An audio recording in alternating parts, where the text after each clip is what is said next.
Hi, I'm Salvatore Agostino. I'm about to do a makeover here, very basic makeover. So have a look. This is basically ideal for people that actually want to be a makeup artist or a hairstylist. So keep an eye on it and see what I use. Basically, initially I use a compact powder. I wanted to keep natural look, so I apply very little compact powder all over, evenly all over, it blended well. Around the eyes I use a very sort of a small amount of eyeshadows, still keeping a very natural and light. I use basically light browns here. Sam, what type of eyeshadows do you use? Basically I choose eyeshadows. Firstly, the colors are important for this type of look. You want to keep it natural and you keep fairly healthy colors and natural colors that complements her. And products that they spread easily. So once you start using them, you know if you can work with them or not. If you can't, you just basically research other colors that you can work with. You can see here that I'm not using eyeliner at all. I use the eyeshadow instead. Again, this is to show that if you want to start doing makeup or whatever, the best way to learn is to use very little product every time you do a makeup for a while. And eventually you build from there. You use darker colors. You can be more creative, but initially you're actually using light colors, so if you do make a mistake, then you can actually start again.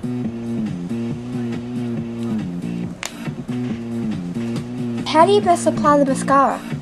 For this type of look, basically I wanted to use very little mascara, so it's important to have little product on the actual brush, so you apply minimal amount. So it's not overpowering that type of look you want to create. Like I said before, you want to keep that to a minimal application, so it looks very natural. I mean, you can still see it, it's there, but very fainted.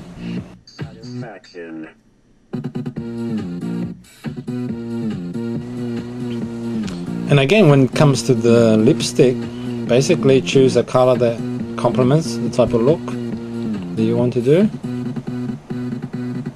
Why do you use a lip brush all the time and not a lip liner? Well, the best way to start doing this, use a lip brush. This way you become really good at it. By using a lip liner, basically the line doesn't look as good. Well, this is an art, so basically learn how to work with a brush. It's like more like painting on canvas. You use a very little pressure every time you actually use your brush, and eventually you become good at it.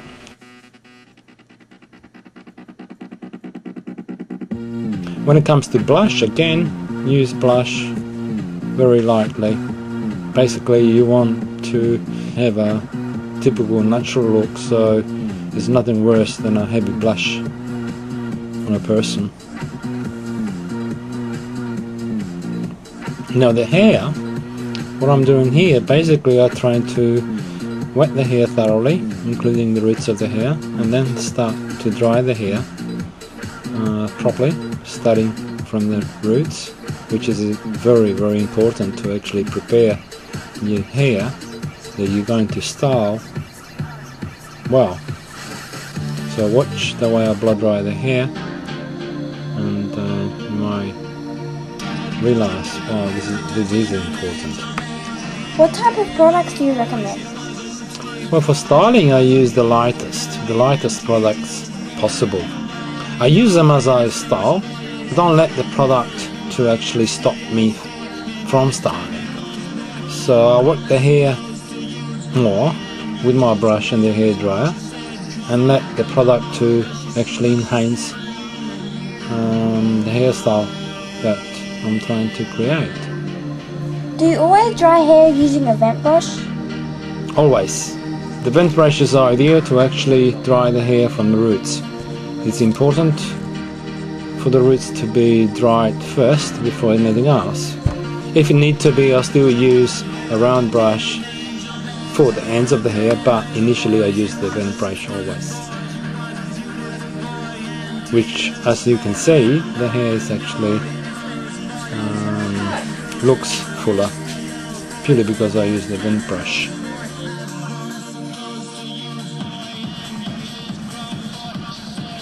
So you see there, as soon as I use my vent brush and hairspray, purely because when you use a hairspray, use the hairspray in very small amount, and always keeping the hairspray at least 10 inches away from the hair. So basically you only applying a fraction of hairspray every time you spray, and always striking the hair with the brush once the hairspray on the hair is fully dry. That's very important. You never strike the hair with a brush while the hairspray is wet on the hair. As soon as you do that, you're finished. So it's a very important point for you to actually do. So as you can see there, the hair is nice and clean, looks clean. And the most important thing is, once you actually create a hairstyle like this, stays. And also, if you want to change style, can be easily brushed out, as you will see in a moment. So obviously the spray is very helpful. Well, the hairspray is one of the best sort of tools for hairstyling, purely because the delivery situation. You can actually deliver a fraction of hairspray towards the hair, and you can work the hair when you want to, applying as you style with the hairspray. If you know what you're doing, you can actually create anything that you want. Now here I'm trying to create a slightly different style here, totally different. What I do here first is basically tongue the hair all the way around, just the ends of the hair under, and that gives me extra movement and extra body to actually style the hair into a slightly different style without wasting 20 or 30 minutes. Instead, this way I can do it in a couple of minutes.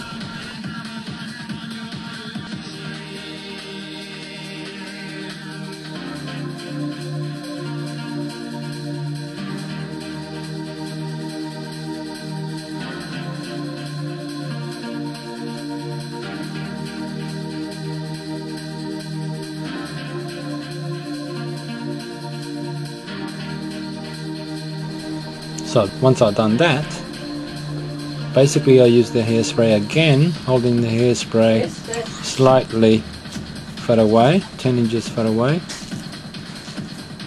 and then I still use the hairspray to achieve more body around the side there. You can see I shake the hair using my fingers and spray at the same time, again from a distance, and then let your fingers do the rest. It's very easy, you create whatever you want. It's a fantastic difference. Isn't it? Yeah. Much better. Thank you. Thanks for watching. I'll see you next time.